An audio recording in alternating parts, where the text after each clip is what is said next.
함께 합독한 말씀 중심으로 정말 그리스도인입니까? 라는 제목으로 의 말씀을 나누겠습니다. 옛날 미국의 경제적으로 아주 어려웠을 때에 정말로 믿음이 돈독한 부부가 아들과 함께 서커스 구경을 갔습니다. 아주 어려운 시절이기 때문에 큰맘 먹고 돈을 준비하지 않고는 이 티켓도 살 수 없는 그런 상황이었습니다. 그래서 그 표를 사서 살려고 줄을 쭉 서 있는데 바로 앞줄에 8명의 자녀를 데리고 와서 줄을 서고 있는 어느 흑인 가정 부부가 있었습니다. 흑인 가정에 부부가 있었고 애들 8명이 있습니다. 총합 10명입니다. 그 가정도 모처럼 서커스 구경을 하러 왔습니다. 그래서 아버지, 어머니는 자식들 앞에 서 있습니다. 그런 자식들은 그냥 막 신이 나서 막 장난칩니다. 서커스 구경 왔다는 거지. 줄을 서는 아빠, 엄마가 표를 사고 있는 뒤에서 막 하는데 보니까 표를 사려고 돈을 보니까 갑자기 돈이 모자랍니다. 흑인 아빠가 얼굴이 굳어집니다. 그렇게 비싼 줄은 모르고 온 겁니다. 바로 그때 뒤에 서 있던 믿음의 그 가정, 그 부부가, 그 중에 남편이 눈치를 채고 얼른 자기 호주머니에서 $20를 꺼집어내고 그걸 땅에서 줍는 것처럼 신용을 하면서 그 흑인 아빠에게 말을 던집니다. 선생님, 돈이 여기 떨어져 있네요. 선생님 돈을 이렇게 흘리면 표 살 수 있겠습니까? 그러면서 어쩔 줄 몰라서 애들이 막 함성 지르고 있는데 어쩔 줄 몰라서 지금 망설이고 있는 그 흑인 아빠에게 손을 쥐어줍니다. 그 쥐어주는 흑인 아빠와 그 백인 그 믿음이 좋은 그 아빠가 서로 눈을 마주치면서 눈짓으로 소통이 이루어집니다. 아무 말도 하지 않고 흑인 아빠가 알고 고맙습니다. 이 은혜 잊지 않겠습니다. 그렇게 해서 표를 사가지고 다 들어가면서 뭐 야호 그러고 막 다 난리를 칩니다. 그날 뒤에 있던 그 믿음 좋은 부부는 서커스 구경을 하지 못하고 집으로 돌아갑니다. 왜냐하면 20불을 줬기 때문에 서커스 입장표를 구하지 못한 겁니다. 그렇지만 그 부부들은 너무 아들 하나와 함께 기뻐합니다. 서커스 구경한 것보다 더 기쁜 마음으로 이렇게 웃으면서 돌아갑니다. 여러분, 이 모습이 그리스도인의 사랑을 표현하는 정말 감동적인 잔잔한 모습 아닐까요? 예수의 사랑을 외치는 그리스도인들의 삶이 무엇인지를 보여주는 하나의 에피소드입니다.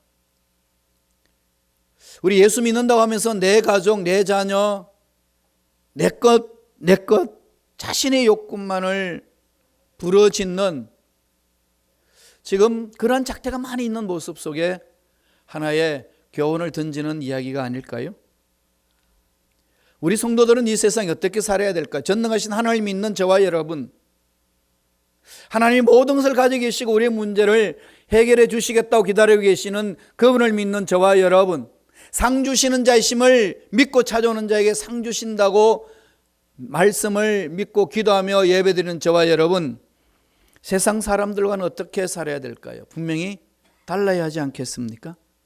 왜냐하면 그분이 내 속에 있기 때문에, 그분의 사랑이, 그분의 능력이 내 삶 속에 나를 지배하고 있기 때문에 아무리 세상 사람들과 같이 살고 싶어도 같이 살 수 없는 것이 그리스도인의 모습 아니겠습니까?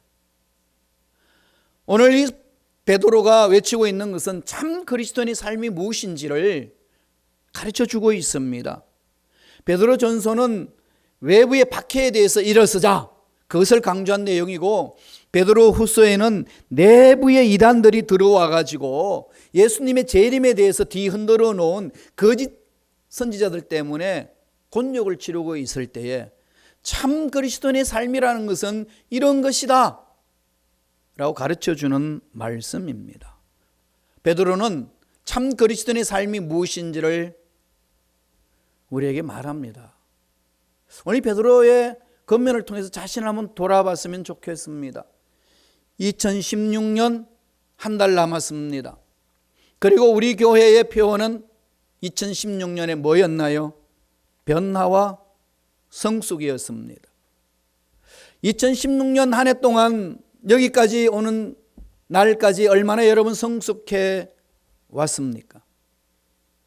얼마나 그리스도인답게 삶을 살았습니까? 돌아봐야 하지 않을까요? 우리의 사는 모습, 마지막 날 하나님 앞에 가서 하나님으로부터 다 총결산 받을 겁니다. 지난번에도 제가 말씀드렸듯이 요사이 복지사회가 형성되고 있지만은 그래도 고령화 시대이기 때문에 오래 살기 때문에 노후 대책을 많이 준비합니다. 노후 대책을 잘 젊었을 때 준비해야 힘이 없어서 일을 못할 때 연금을 통해서 사람다운 삶을 살아낼 수 있기 때문에 그렇습니다. 노후 대책 정말 중요합니다. 그보다 더 중요한 게 있습니다. 영원히 사는 세계에 대해서 여러분 얼마나 준비하고 계시나요? 죽음으로써 끝나는 인생이 아니라 삶을 그냥 새로운 삶으로 옮길 뿐입니다. 다음 세계로 옮길 뿐입니다. 그러면 그 다음 세계 영원히 사는 세계인데 그 영원한 세계를 위하여 얼마나 준비를 하고 계시나요? 어떻게 준비해야 될까요? 베드로가 가르쳐 줍니다. 참 그리스도인이 되라는 겁니다. 참 그리스도인이 된다는 것. 베드로가 강조하고 있습니다. 첫째로 뭘 얘기를 합니까? 참 그리스도인이라는 것은 신성한 성품에 참여하는 자다. 신성한 성품. 옛날에 성경 개역 한글에는 신의 성품에 참여하는 자 이렇게 설명을 했습니다. 신의 성품에 참여하는 자. 그게 무슨 말일까요? 베드로후서 1장 4절 한번 읽어보겠습니다. 다 같이 한 목소리로 천천히 읽습니다.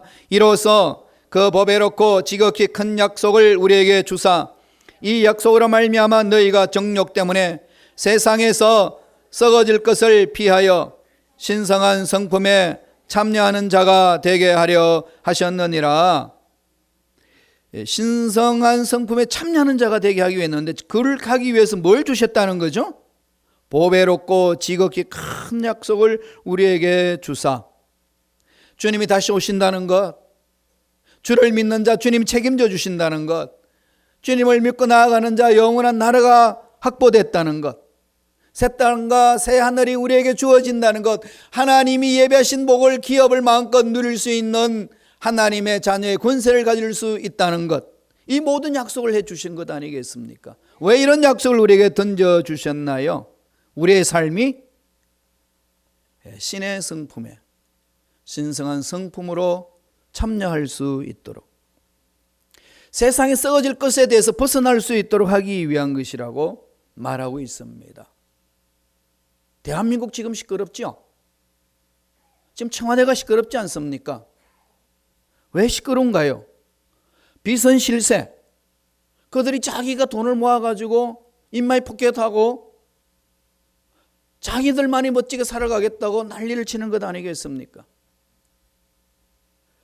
대기업들은 세금을 적게 내려고 그 정치인들하고 손잡고 그 비자금을 갖다 주면서 봐달라는 식으로 그게 얽히고 설켜서 나타나는 현상이 지금 우리 대한민국 모습 아니겠습니까?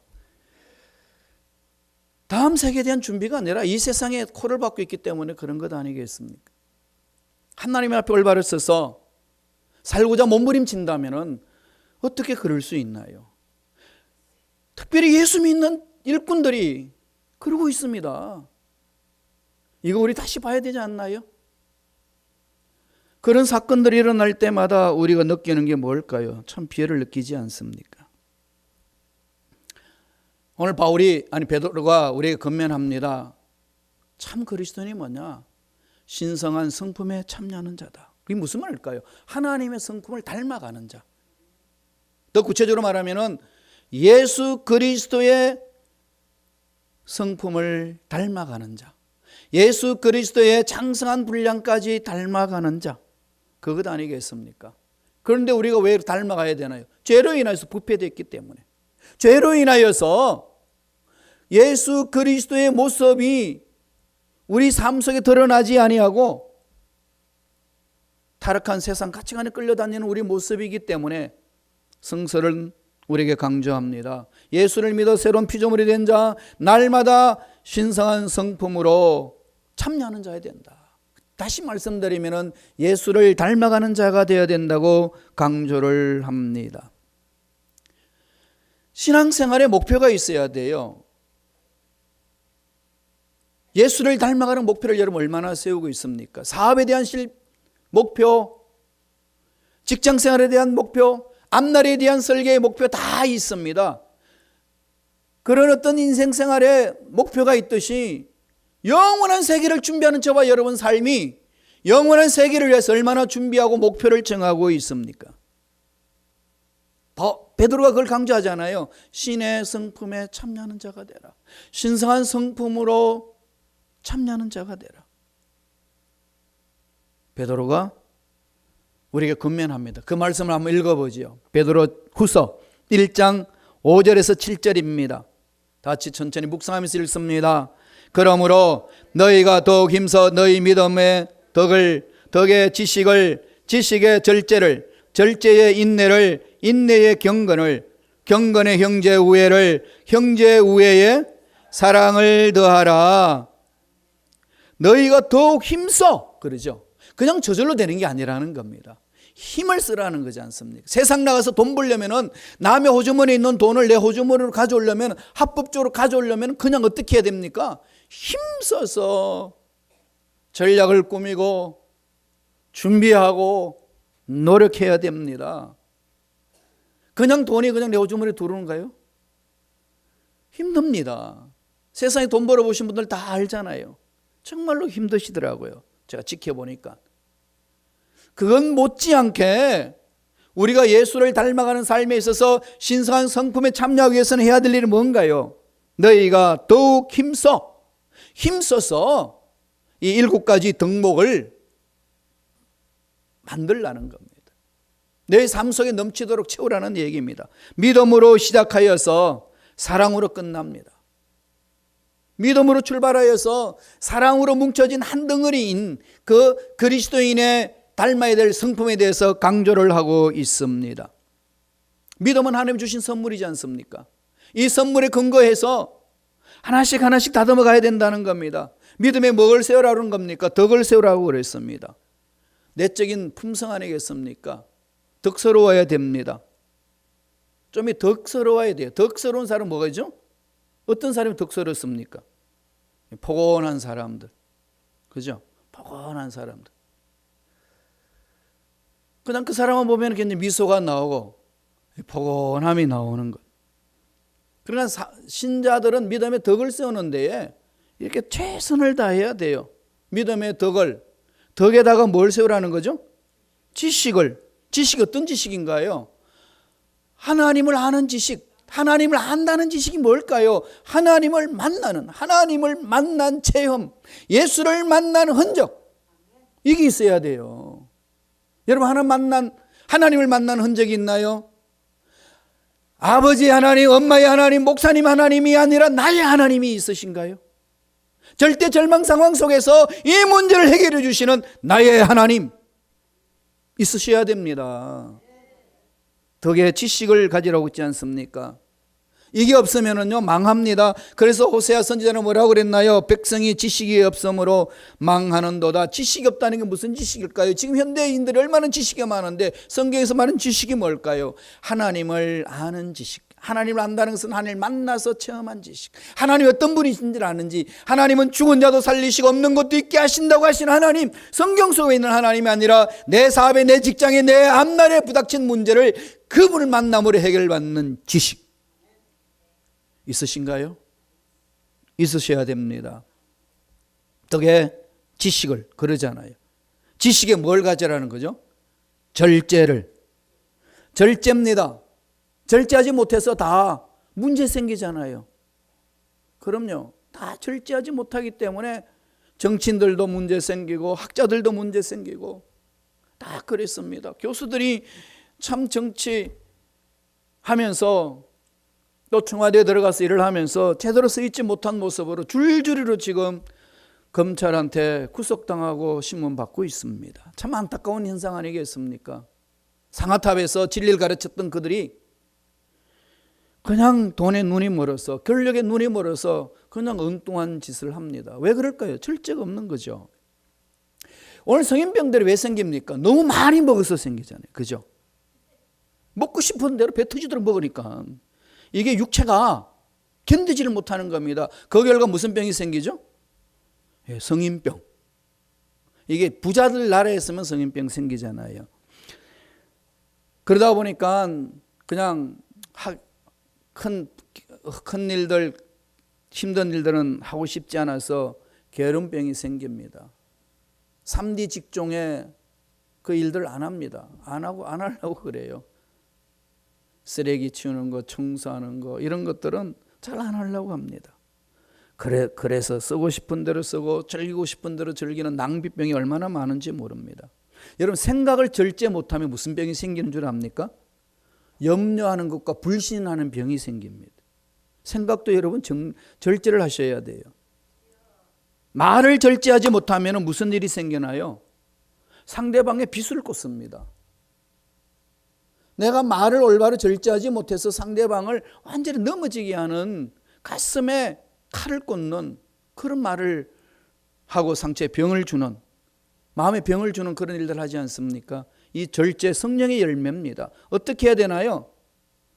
신성한 성품에 참여한다는 것은 날마다 성령을 사모하셔야 됩니다. 성령이 내 생각, 내 말, 내 삶을 사로잡아 주옵소서. 그러면서 나아가는 자가 참 그리스도인의 삶이라는 겁니다. 절제 다음에 뭐라 하는 겁니까? 절제 다음에 경건을, 절제 다음에 인내를잖아요. 참는 거.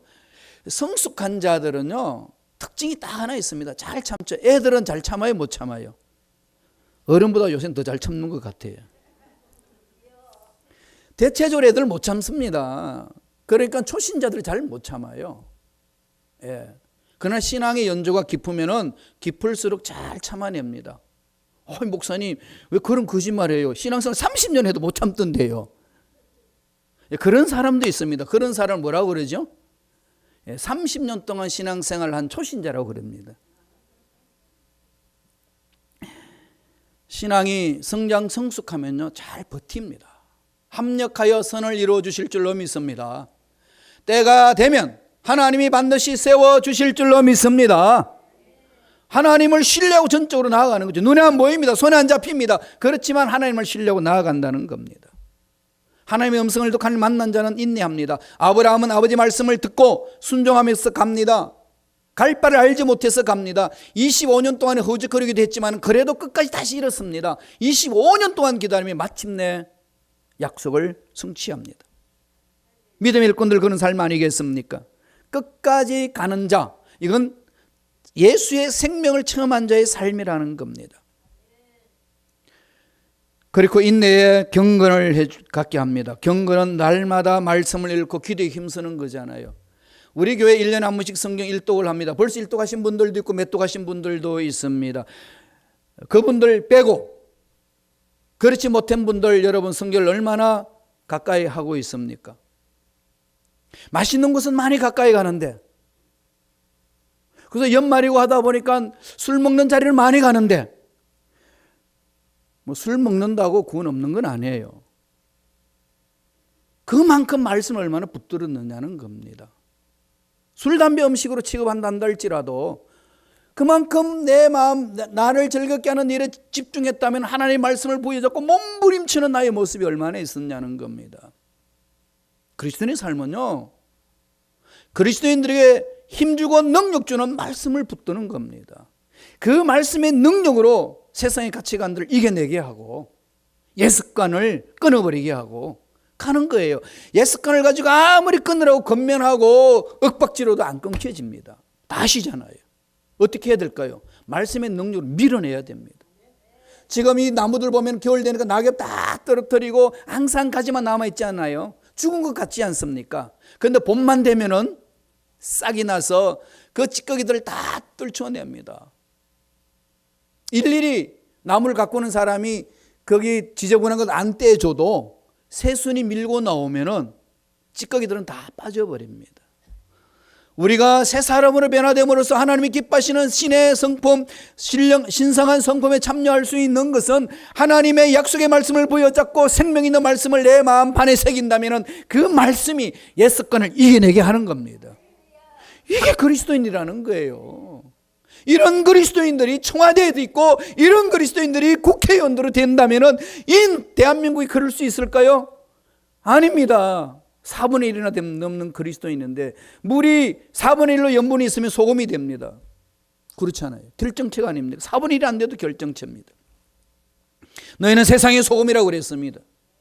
그렇게 살 수 있는데 왜 그렇지 않을까요? 그렇게 안 산다는 거죠. 그리스도인이 아니라는 얘기입니다. 선거철만 되면 와가지고 표 찍어달라고 그냥 찾아드는 인간들. 여기는 없으니까 그런데 한국에 있으면 늘 그래. 찍지 말라고. 혼을 해야 된다고. 신앙생활을 제대로 해야지. 이게 그리스도인 하나 하겠습니까? 인내 경건을 경건하게 살고자 하는 몸부림. 경건에 뭘 하라는 거죠? 형제 우애를. 구원받은 형제 자매들끼리 서로 얼싸안해야 됩니다. 이제 우리 교회예요. 우리 교회를 좀 비판받아야 됩니다. 돌아보자고요. 얼마나 여러분 예수 잘 믿고 형제간 우애를 다지면서 신앙생활을 해오셨나요? 저도 회개합니다. 정말 목사 같지 않아요. 목사가 예수를 잘 믿지 못하는 것에 대해서 요새 철저히 회개하고 있습니다. 여러분 얼마나 예수를 잘 믿으면서 사시나요? 말은 예수를 잘 믿는데 삶은 예수를 안 믿습니다. 말은 예수를 믿는다고 그러는데 신성한 성품에 도달하지 않습니다. 함부로 말해버리고 함부로 행동해버리고. 이게 무슨 신성한 성품에 참여하는 그리스도인이겠습니까? 이걸 우리가 마음판에 새기라고 성서는 말합니다. 마지막으로 형제 우애에 뭘 하라는 거죠? 사랑입니다. 사랑.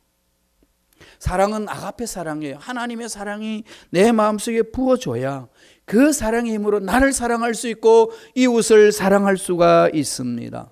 말세 특징 중에 하나는 사랑이 식습니다. 불법이 승하고 사람을 무시하고 관계를 잘 맺지 않으려고 그럽니다. 원한을 가지면 원수 맺기를 그냥 원합니다. 이게 말세 특징이에요. 교회도 그럴 수 있습니다. 우리가 맺어야 됩니다. 신성한 성품에 가는 참여하는 것. 이게 그리스도인이라고. 이게 그리스도인이라고 이야기를 합니다. 두 번째, 참 그리스도인의 모습이 어떤 자라고 성서를 통해서 베드로는 설명을 하나요? 영적인 눈이 열린 자. 영적인 눈이 열리는 자. 하나님의 생명을 가진 자. 영적인 눈이 있다. 말씀을 보지요. 베드로후서 1장 8절 9절입니다. 다 같이 한 목소리 읽겠습니다.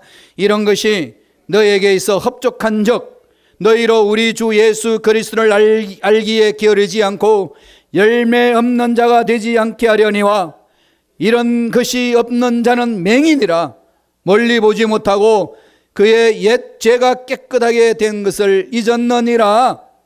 신성한 성품에 참여하지 아니하고 덕을 쌓는 생활을 힘쓰지 아니하며 예수를 알지 못하는 거죠. 예수를 알지 못하는 건 예수를 잘 못 믿습니다. 예수를 잘 못 믿으니까 세상과 짝하면서 세상 가치관에 끌려다닙니다. 말하고 싶은 건 그냥 말 던져버리고 욕하고 싶으면 그냥 욕해버리고 싸우고 싶으면 그냥 싸워버리고 내 뜻대로 살고자 하는 것이 교회 공동체에 만연해진다는 겁니다. 이런 자들은 현실을 추구하다 끝나는 거예요. 그럼 나중에 힘들고 그러면 교회를 떠나는 겁니다. 믿음을 저버린다는 거예요. 그게 말세에 일어나는 현상이라는 겁니다. 여기 우리가 경각심을 가져야 되지 않을까요? 그래서 말세에 믿음이 있는 자를 보겠느냐. 지금 어떻게 되나요? 하나님의 백성답게 주여 나의 영안을 열어주소서. 영안이 열려야 돼요. 여러분 잘 아시는, 제가 예를 몇 번 들었습니다마는 이 사르트르, 프랑스의 무신론 실존주의자 아닙니까? 이분이 강조한 것 중에 여러 가지 참 멋진 사상을 많이 했어요. 그 사상의 특징이 뭔 줄 압니까? 실존은 본질에 앞선다. 무슨 말인지 아시나요? 사르트르가 강조한 거예요. 실존은 본질에 앞선다. 이걸 우리 기독교적으로 해석하면은 본질이 뭡니까? 하나님 형상을 닮았으니까 하나님 형상대로 사는 게 본질이잖아요. 그리스도인답게 사는 것이 우리의 본질이잖아요. 지금 그렇게 못 살아내지만은 그래도 그렇게 살려고 몸부림치는 게 본질을 향해 달려가는 것이 우리 삶이잖아요. 그런데 사르트르는 그런 겁니다. 그건 본질은 더 넘을 것이고 지금 중요한 건 실존. 지금 여기 이렇게 사는 게 중요하다는 거예요. 내가 하고 싶은 대로 하는 게 중요하다는 겁니다. 그건 기독교를 조소합니다. 죽음을 조소합니다. 그런 인간이었어요. 아주 고상한 귀신에 끌려서 다니는 사람 같아요. 그래서 많은 젊은이들이요 교회를 떠났습니다. 실존. 지금 내가 살고 있는 이 삶. 내가 느끼고 내가 생각하고 하고 싶은 일을 내가 하는 삶. 나에게 그런 자유가 있다. 실존은 본질보다 앞선다. 이게요 얼마나 그냥 매력적으로 젊은이들한테 던졌는지요 팍 차고 나갔습니다. 그런데 그 사람이 그 위대한 사상가인 사르트르가 병원에 입원했을 때에 자기가 직감적으로 압니다. 이제 죽는 병이구나 하는 걸. 그러나 의사로부터 확인을 못 듣습니다. 두려워서. 그렇게 죽음을 조소했던 그 인간이 막상 죽음 앞에서 두려워 떠는 겁니다. 못 물어보는 거예요. 폐부종 또는 폐수종이라고 그러죠. 폐에 물이 차서 죽는 거. 자기 부인하고 의사하고 이야기하는 걸 귀동냥으로 듣습니다. 한 달 남았다는 거예요. 듣는 순간에 발악을 합니다. 진단 온 의사를 욕하고 자기를 도와주는 간호사에게 물건을 집어던지고 육두문자를 쓰면서 생욕을 다 합니다. 그래서 너무 충격을 받아서 면회를 많이 이렇게 절제시켰습니다. 너무나도 위대한 사상가 그렇게 넘어지는 모습에 너무 두려우니까 공동체에 대한 일어날 파장이 너무 두려우니까 막아줬습니다. 그리고 죽었어요. 그렇게 죽음을 조소했던 실존의 본질보다 앞선다고 그렇게 세상 사람들에게 외쳤던 그가 막상 죽음 앞에서 왜 그렇게 떨었을까요? 갈 집이 없는 겁니다. 영안이 안 밝혀지니까 자기 삶이 어떤 삶인지 모르는 겁니다. 위대한 철학자라 한다 할지라도 이 영적인 세계에 대해서는 깜깜합니다. 비참하잖아요. 그 반면에 제가 여러분에게 한번 소개했습니다마는 독일의 유명한 신학자 목사님이신 보네프라는 분이 있습니다. 그는 나치 히틀러와 대항해서 싸웠습니다. 그리고 추방당했어요. 미국 유니온 신학교 뉴욕에 있는 거기에서 라인홀드 리브 형제가 초청했습니다. 교수 1년 동안 했습니다. 그럴 때마다 보네프는 가슴에 부담을 느낍니다. 내 민족이 고통받고 있는데 내가 이렇게 편하게 미국 땅에 살 수 있느냐. 나는 독일로 가리라. 갑니다. 그리고 히틀러를 그 군자에서 끄집어 내려야 된다는 그런 운동을 일으킵니다. 그래서 문제 제기를 합니다. 미치광이 운전서가 50명의 승객을 태우고 도로를 질주한다면 여러분 어떻게 하시겠습니까? 답이 나오죠. 미치광이 운전수를 끄집어내려 승객 50명을 구해야 된다. 이 미치광이 운전수가 지구라는 버스를 운전하고 있다. 그러면 이 미치광이 운전수는 끄집어내려야 된다. 결국 발각이 되어가지고 부활절 새벽에 순교당합니다. 그래서 새벽에 보네프 이름을 부르자마자 감방에 같이 있었던 그 동료들이 너무 괴로워하는 거예요. 목사님 볼 수 없네요. 너무 안타깝고 괴롭다고 막 동료들 울고 있으니까 그 울고 있는 동료들을 향해서 보네프는 외칩니다. 형제들 슬퍼하지 마라. 두려워하지 마라. 절망이라고 괴로워하지 마라. 나는 절망이 아니라 새로운 세계로 나아간다. 내 평생 사모했던 그 하나님을 얼굴과 얼굴을 맞대는 날이 이 날이로다. 내 인생은 최고의 날이로라. 내 먼저 간다. 형제들이여 뒤따라와라. 그리고 그들을 향하여서 한번 씩 웃어주고 사형틀로 사라졌습니다. 두 사람의 죽음에 이렇게 다를 수가 있나요? 보네프 목사님은 영안이 밝혀 있습니다. 앞으로의 인생이 어떻게 될 것인지를 압니다. 영원한 하나님 세계 속에서 영원한 하나님과 어떻게 살 것인지를 알고 있기에 그는 소망이 있습니다. 죽음이 절망이 아니었습니다. 그러기에 그는 그 죽음 앞에서도 담대하게 사르트와는 다르게 담대하게 나아가는 겁니다. 이게 영안이 밝힌 자의 삶 아니겠습니까? 하나님이 보여주신 것을 보고 사는 자, 이 세상에 제한된 이 문제 앞에서 뜰 것이 뭐가 있겠습니까? 이게 그리스도인의 삶이라는 겁니다. 이런 멋진 삶, 이런 담대한 삶이 저와 여러분 삶 속에 구체적으로 열매로 맺혀지기를 간절히 축원드립니다. 그래서 우리는 날마다 영혼을 밝혀 주옵소서 외치면서 가셔야 되는 거예요. 여러분 구약에 보면은 그 열왕기하 6장에 북쪽에 있던 아람 나라가 이스라엘을 쳐들어옵니다. 베나단이 아람 왕 베나단이 쳐들어오잖아요. 여호람 이스라엘 왕 여호람이고 아합 왕의 아들이었습니다. 그때 이렇게 포위를 합니다. 그때 엘리사가 선지자로 활동하고 있었는데 엘리사 종이 아침에 눈을 딱 뜨고 가보니까 이 아람 군대가 꽉 다 서 있었습니다. 그래서 주인이여 우리 망했습니다. 아람 군사가 꽉 막고 있습니다. 그랬더니 그 게하시였어요. 그래서 엘리사가 뭐라고 그럽니까? 야, 이들 무리보다도 하나님의 군사는 더 크다. 그랬더니 어디에 있나요? 그러자마자 하나님께 기도합니다. 주여 이 게하시의 눈을 열어 주소서. 그랬더니 하나님이 게하시 눈을 팍 떠버리니까 영적으로 눈이 열렸어요. 보니까 막 아람 군대보다도 수십 배가 많은 하나님의 군사들이 꽉 진을 치고 있습니다. 영적으로 그것을 바라보는 순간에 게하시가 뭐라고 그랬습니까? 우리가 이겼습니다. 영안이 밝힌 자는요 세상에 일어나는 문제 앞에 들지 않습니다. 참 그리스도인 하나님을 만난 자는 영안이 열려 있는 자입니다. 사업의 문제, 직장의 문제, 이 정보에 여러 가지 어려운 문제가 있단다 할지라도 영안이 열려 있는 자, 하나님이 돕는 손길을 보는 자, 도래하지 아니하고 담대히 살아갈 수가 있습니다. 이게 누구라고요? 참 그리스도인이라고 베드로가 우리에게 권면합니다. 이 그리스도인이에요.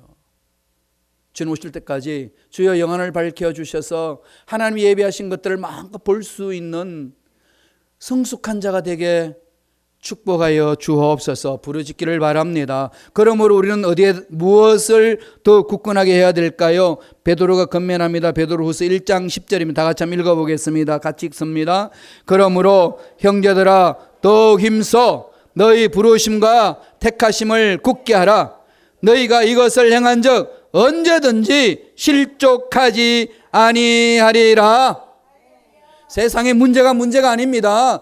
영안이 열려지지 아니하고 닫혀 있으니까 그게 문제지. 전능하신 하나님이 살아계시는데 그 하나님이 계획하고 있는 그 위대한 걸 바라본다면 이 세상에 있는 그 문제가 무슨 문제가 되겠습니까? 저도 이제 시카고 온 지 이제 4년 보냈잖아요. 5년째 되니까 보이기 시작했어요. 하나님 보여준 게 있습니다. 그래서 이제 큰 소리 치려고 그럽니다. 미드노스 테올로지컬 세미나리 우리 신학대학원대학교 어저께 모든 자료 다 해가지고 일리노이 주 교육국에 신청을 했습니다. 그들이 원하는 거 꼼꼼하게 다 그래가지고 그것보다도 10개나 더 첨가해가지고 보내줬어요. 기도해 주시기 바랍니다. 분명히 하나님 멋지게 우리 교회 공동체를 통하여 이 시카고 동의 선한 영향력을 일으켜 주실 줄로 믿습니다. 하나님이 영안을 밝혀주시면 현재 당하는 그 문제로 인해서 허우적거리지 않는 것이 참 그리스도인의 삶이라고 베드로가 가르쳐 줍니다. 영안을 밝히시고 신의 성품에 참여하는 성숙한 자의 일꾼이 되시기를, 그리스도인이 되시기를 간절히 축원드립니다.